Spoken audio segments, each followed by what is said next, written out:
पिछले 24 घंटे में देश में कोरोना से संक्रमित होने वालों की संख्या जो आज तक नहीं थी 1,85,000 के ऊपर चली गई। ये तो वो आंकड़े हैं जो सरकारी हैं और जिनकी टेस्टिंग हुई है। वास्तविक आंकड़े तो इससे कहीं ज़्यादा होंगे ग्रामीण अंचल में।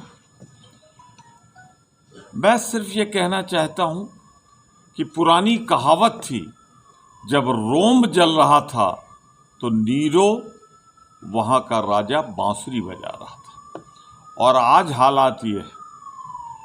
हालात ये हैं कि जब हिंदुस्तान कोरोना के संक्रमण से जल रहा है, उसका बीभत्स स्वरूप है, तो हमारे प्रधानमंत्री दीदी वो दीदी का गाना गा रहे हैं, अभिनय कर रहे हैं, कटाक्ष कर रहे हैं और बंगाल में चुनाव प्रचार के नाम पर एक सारी परंपराओं को तोड़ रहे हैं।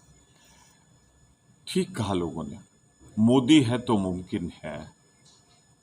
आज तक कभी अस्पतालों में तो लाइन लगी थी, पर 8-8 घंटे एम्बुलेंस खड़ी रहे अस्पताल में दाखिल होने के लिए। मरीज लौटाल दिए जाएं, जगह ना हो। लेकिन जरा बताएं मुझे, क्या ये उचित नहीं है, क्या ये सही नहीं है कि उत्तर प्रदेश सरकार के कैबिनेट मंत्री ने खुद कहा है कि ना एम्बुलेंस है, ना कहीं से उनको मरीज का टेस्ट जो हो रहा है 5-5, 6-6 दिन में रिपोर्ट आ रही है। और कैबिनेट मंत्री ने यह भी कहा ना दवाई है ना कोई व्यवस्था है। पूरी अव्यवस्था है। ये कैबिनेट मंत्री के उत्तर प्रदेश का बयान है। वहीं वहां के एमपी ने कहा है,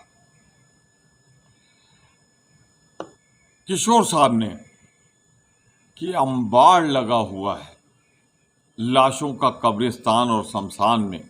मैं समझता हूं कि इस बीभत्सता के लिए, आज भारत के हालात के लिए अगर कोई जिम्मेदार है तो भारत के प्रधानमंत्री आदरणीय मोदी जी और योगी जी। पहले तो कह सकते थे कि हम कोरोना के लिए देश तैयार नहीं था 1 साल पहले, पर अब कैसे कह सकते हैं? इनको 1 साल का मौका मिला। एक साल में तो अडानी की संपत्ति 136% से ज्यादा बढ़ गई। इनके चाहने वाले सभी पूंजीपतियों ने, जो मोदी जी का नारा था, आपदा में अवसर ढूंढो, ढूंढ लिया। सब की संपत्ति सैकड़ों गुना बढ़ गई, पर भारत की आम जनता गरीब हो गई। मैं ये जरूर कहना चाहता हूं, शर्म आनी चाहिए सरकार को। मौत का तांडव हो रहा है और उस समय मोदी जी कह रहे हैं टीका उत्सव मनाओ। अरे उत्सव तो खुशहाली में होता है, नग्न लाशों पर तांडव हो रहा है।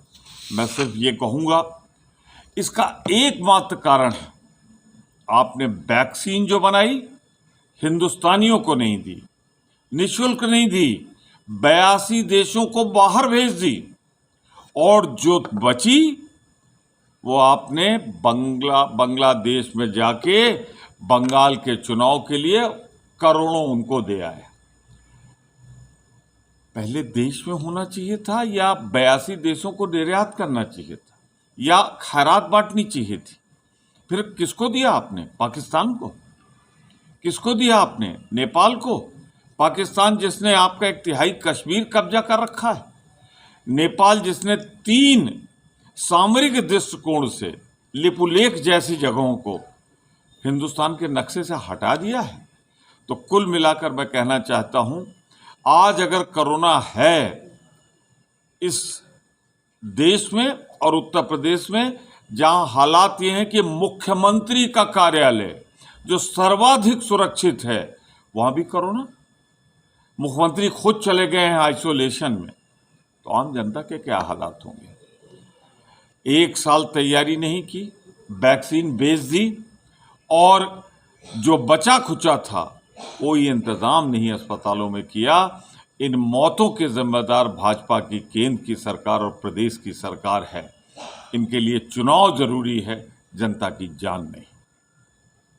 सिर्फ एक विकल्प है कि निःशुल्क वैक्सीन सब देशवासियों को लगाई जाए, उसके निर्यात पर रोक लगाई जाए, अस्पतालों को तैयार किया जाए, मरीज लौटाए न जाएं, बल्कि मरीज वहां पर दाखिल किए जाएं, उनका इलाज हो।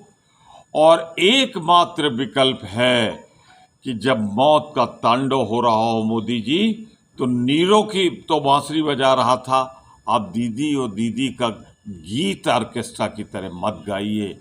ये जले पर जख्म है, ये इस तरह है। आप उत्सव मना रहे हो, मौत का तांडव जारी है। आपका सांसद कहता है कि लाशों के अंबार लगे हैं राजधानी में, और आप उत्सव मनाने की बात कर रहे हो। किस दुनिया में है भाजपा की सरकार, मैं नहीं जानता। योगी जी अब कहाँ हैं?